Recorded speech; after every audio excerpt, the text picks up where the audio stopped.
Did you know many riders still waste money, hurt performance, and shorten engine life because of myths that should have died years ago? Here's the kicker. These beliefs sound smart, repeat well, and hide inside routine habits. Today, we're breaking the spell, one myth at a time in plain English. By the end, you'll hear the same garage talk and instantly separate signal from noise. Let's start with the wallet drainer.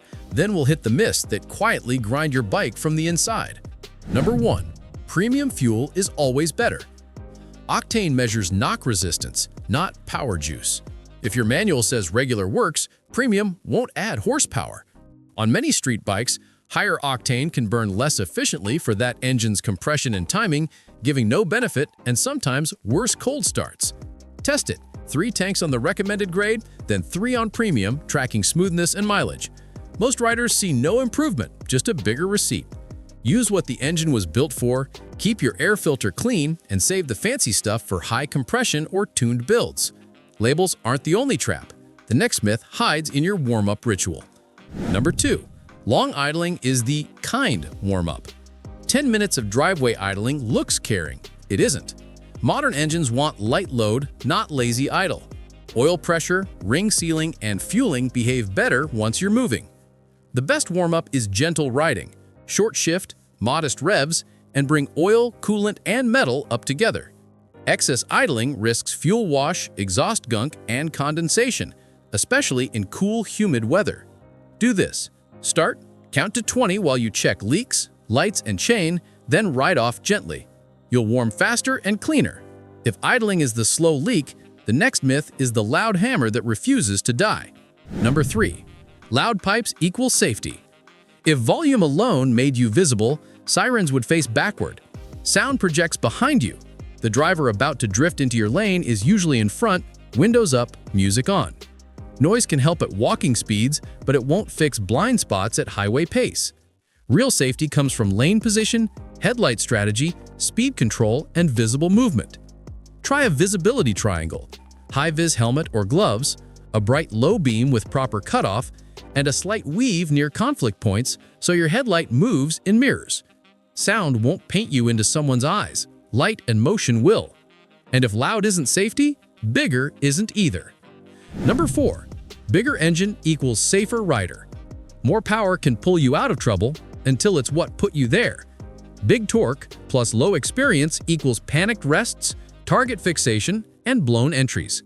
Safety is mostly vision and timing. Where you look, how you set up, and whether you keep a spare what-if line. 2 drills this week. Early throttle roll-off to neutral maintenance at corner entry and light brake preload when hazards develop so stopping distance shrinks. A 300 with a smart rider can stop earlier and turn cleaner than a leader bike with a late brain.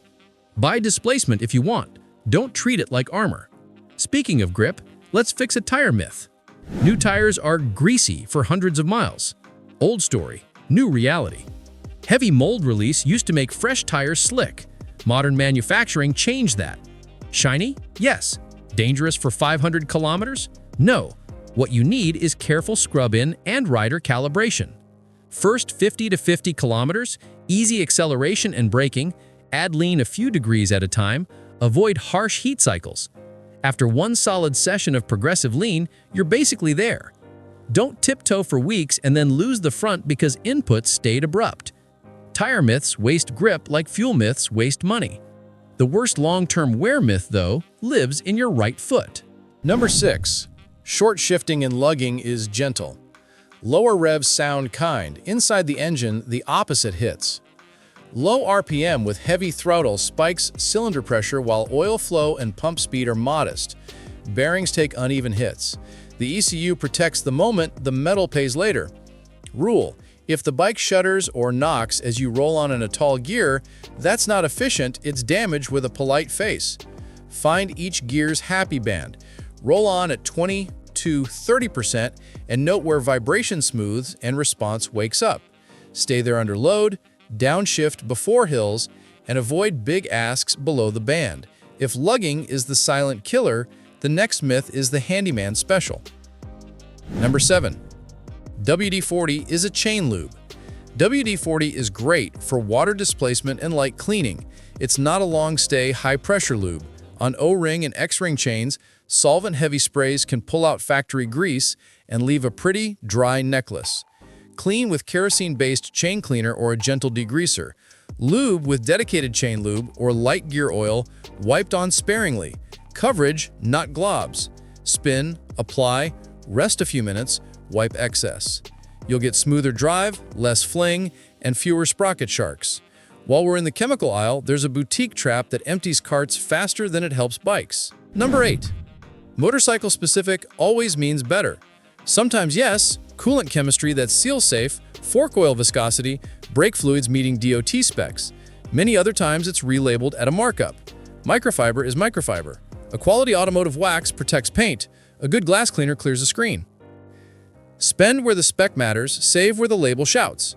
Build a lean kit, pH-balanced wash, kerosene chain cleaner, proper chain lube or light gear oil, quality wax, and a plastic-safe interior cleaner for screens.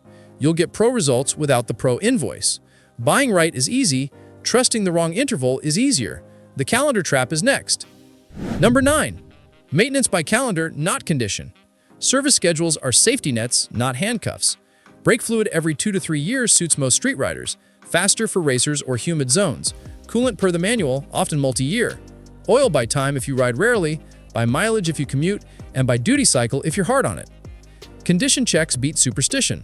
Color, smell, feel, and simple tests. 3 quickies. Brake fluid, clear to light amber is fine. Brown with floaties, swap. Coolant, clean color, no rust flakes, no oil sheen. Oil, watch level and feel. Even perfect intervals won't fix handling if one dial stays untouched. Number 10. Factory suspension is set, don't touch it. Factory settings are compromised for an imaginary average rider. Your weight, gear, roads, and style are different. If your bike chatters over bumps or wallows in sweepers, you're not bad at riding, your sag and damping are mismatched. Start with sag, aim for roughly 30 to 35% of total travel used under your body weight in gear. That sets ride height and geometry so the bike turns predictably. Then rebound, push down, release, it should rise swiftly and settle once. No pogo. Compression, enough support under braking without jacker-hammering wrists. 1 hour with a notebook can transform the ride. So why don't most riders do it? Number 11. Skill comes from miles alone. Miles build familiarity. Practice builds skill. Big difference. Ride the same habits for 10,000 kilometers and you'll become an expert at your current ceiling. To level up, add structured reps. Emergency stops from 60 kilometers per hour, quarter entry drills with consistent markers, slow speed balance using clutch and throttle finesse, and head-turning exercises to break target fixation. 10 focused sessions beat a season of autopilot commuting. Skill compounds like savings interest. Once it starts, every other upgrade works twice as well. And that feedback loop is how you erase the myths for good. Myths survive because they're easy to remember and fun to share. Reality is quieter. A torque wrench set to spec, a chain wiped clean, a tire warmed by progressive lean, a rider who downshifts before the hill, and a service log based on evidence, not fear. You don't need fancy to ride well. You need clarity. Use the fuel grade your engine asks for. Warm up on the move. Be seen with light and motion, not just noise. Keep the engine in its happy band. Lube chains with lube, not solvents. Buy bike-specific when chemistry matters, not when marketing shouts. Check fluids by condition. Set sag and damping for your body, not a brochure. Build real skill on purpose, not by accident. When you drop the miss, your bike lasts longer, rides sweeter, and costs less to keep alive. And you become the rider who quietly gets it right, one smart choice at a time.